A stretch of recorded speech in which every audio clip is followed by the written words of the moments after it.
Best adaptation of apocalypse in cinema history till now भाई, till now.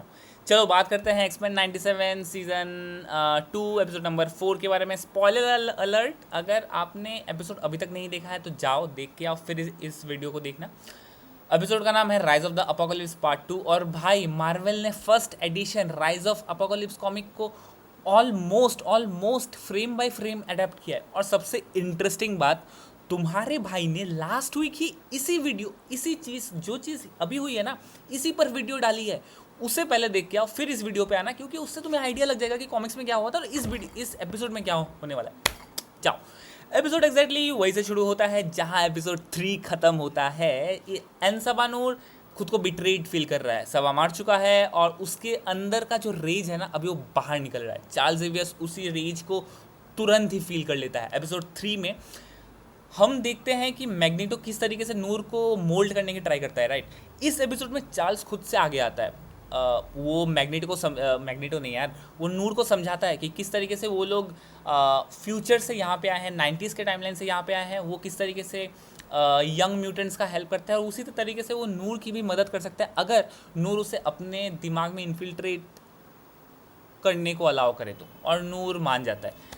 जैसे ही Charles उसके mind में जाता है, वो दोबारा उसी मिस्टीरियस टेम्पल को देखता है जिस टेम्पल को सीजन एपिसोड नंबर 3 में भी उसने देखा था। और उसी टेम्पल, लेकिन इस बार ना जो फीलिंग है, जो विजन्स है ना, वो ज़्यादा स्ट्रॉन्ग है। जो सेलेस्टियल का साउंड आया था पिछले एपिसोड में भी, वो और भी ज़्यादा स्ट्रांगली सुनाई देती है। और तब सब डिसाइड करते हैं कि सब लोग टेम्पल में जाएंगे, क्योंकि उसका लोकेशन बस नूर को ही पता था या नूर एग्री करता है। और ये चीज़ ना मुझे मार्वल एनिमेशन की सबसे ज़्यादा पसंद आ रही है। ये लोग ना सिर्फ न्यूयॉर्क को बचा लो या फिर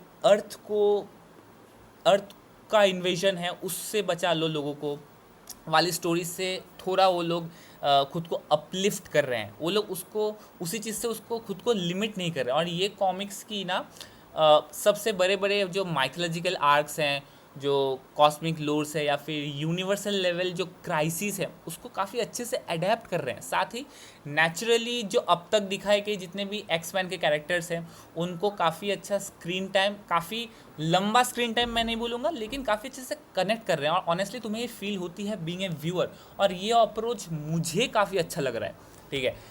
तो मूविंग ऑन, जब सब लोग रेस्ट कर रहे होते हैं टेम्पल से थोड़ी दूर, चार्ल्स को टेलीपैथिकली एक विजन दिखता है। जो विजन रामाटूट, बेसिकली रामाटूट इन्फिल्ट्रेट करता है चार्ल्स के दिमाग में और उसे पोक करता है, पोक भी नहीं, वार्निंग कह लो, मैसेज देता है कि एक्समैन ऑलरेडी हार चुका है। उसने काउंटलेस टाइमलाइन देख ली है और किसी भी फ्यूचर टाइमलाइन या फिर पास्ट टाइमलाइंस में एक्समैन कभी भी एनसबानूर को अपोकलिप्स बनने से नहीं रोक पाए। फिर रामाटूट अपनी आइडेंटिटी रिवील करता है। वो रामाटूट ऑलरेडी कैंग था, हमें पता था, लेकिन मोस्ट लाइकली भी नहीं, I am pretty much sure कि एक्समैन को कैंग के एग्जिस्टेंस का पता पहली बार चलता है। और मुझे लगता है कि ये स्टोरी लाइन बहुत इंटरेस्टिंग होने वाली है और फ्यूचर सीजन्स के लिए ना काफ़ी अच्छे से ग्राउंड वर्क प्रिपेयर तो कर चुका है। अब एक्समैन के पास सिर्फ एक ही चांस बचा है, टेम्पल के अंदर जाए और क्लूज़ निकाले, खुद को अपने टाइमलाइन में वापस ले जाने का और नूर की भी मदद कर सके। जब वो लोग टेम्पल में एंट्री लेते भी हैं, वहाँ पे फ्यूचर्स के कार्विंग्स दिखती है, जहाँ पे रिवील होता है कि नूर फ्यूचर में क्या बन सकता है। वो सिर्फ एक पावरफुल म्यूटेंट ही नहीं है भाई, वो लिटरल अपोकलिप्टिक गॉड बन सकता है। और एपिसोड क्लियरली उसी चीज़ को एस्टैब्लिश करता है कि सेलेस्टियल किस तरीके से खुद चाहते हैं कि नूर अपोकलिप्स बने, अर्थ को डिस्ट्रॉय करे। और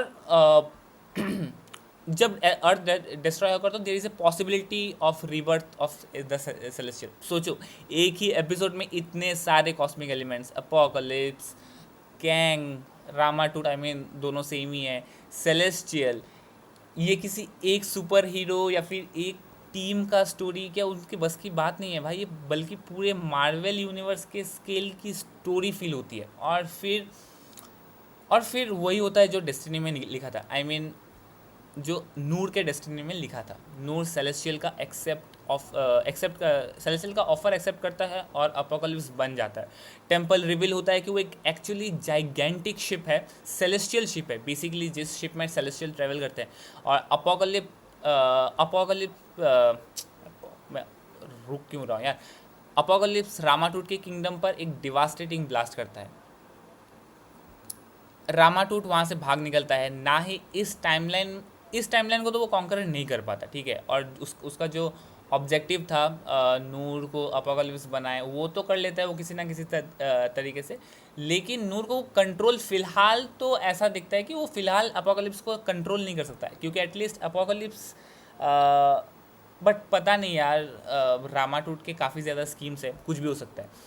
लेकिन याद रखो वो सिर्फ एक ही उसका एक ही वेरिएंट नहीं है भाई, उसके कई सारे वेरिएंट हैं। And we need to wait and watch. But जाते जाते ना वो केंड्रा और एक्सटर्नल्स को सेटअप कर जाता है। अभी एक्सटर्नल कौन है? Who is externals? Externals are basically the immortal mutants of Marvel universe, जिसका पार्ट अपोकलिप्स भी रह चुका है, जिसका पार्ट केंड्रा भी है, जिसके और भी 5-6 और भी हैं, ठीक है ना।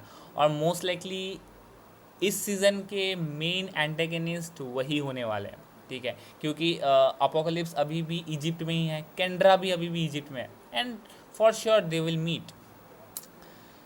इस एपिसोड का जो इमोशनल हाईलाइट था ना, मुझे जितना फील होता है वो चार्ल्स और मैग्नीटो का वो प्यार और वो बॉन्ड है, और जो काफ़ी अच्छे से एनिमेटर्स ने दिखाया, वो तब दिखाया है ना जिस फाइट में वो लोग चार्ल्स और मैग्नीटो एक साथ मिल के फाइट कर रहे होते हैं अपोकलिप्स का, जिस वक्त कोई दूसरा एक्समैन का मेंबर वहाँ पे मौजूद नहीं होता है। वहाँ पे काफ़ी अच्छे से वो इमोशनल टच, वो लेवल ऑफ जो सॉफ्ट टच जो है ना, वो काफ़ी अच्छे से दिखाते हैं। और सीज़न 1 में भी हमें इस ये वाली ग्लिम्स हमें सीज़न 1 में भी दिखी थी। बट यहाँ पे मैग्नीटो खुद को सेक्रीफाइस कर देता है और अपोकलिप्स के हाथों वेपराइज हो जाता है।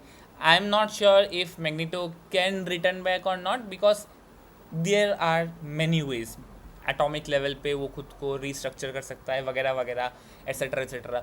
देखते हैं इन फ्यूचर एपिसोड क्या होता है। बट मोस्ट लाइकली येस, क्योंकि मैग्नीटो बहुत ज़्यादा इम्पॉर्टेंट पार्ट है चार्ल्स के लाइफ में ही नहीं, बट एक्समैन के पूरे यूनिवर्स का। Let's talk about animation and क्या बोलूँ यार, मुझे ऐसा लग रहा है एनिमेटर्स को ना बोनस, मार्वल वाले बोनस दे रहे हैं। एपिसोड का कलर पैलेट, एपिसोड की lightning, action choreography, overall scale, absolutely banger man. एक सिंगल एपिसोड में इतना बड़ा स्पेक्टिकल पुल ऑफ करना कोई इजी बात नहीं, और मार्वल एनिमेशन जेन्युइनली सही डायरेक्शन में जा रहे हैं। बस यही था यार। पोस्ट क्रेडिट सीन में captain America, black window, Wolverine को दिखाया जाता है, जो मोस्ट लाइकली सेटअप करते हैं किस तरीके से वुल्वरिन अपने एडमेंटियम क्लॉज को वापस लाएगा, क्योंकि उसके बोन वाले क्लॉज से तो कुछ काम हो नहीं रहा, ठीक है।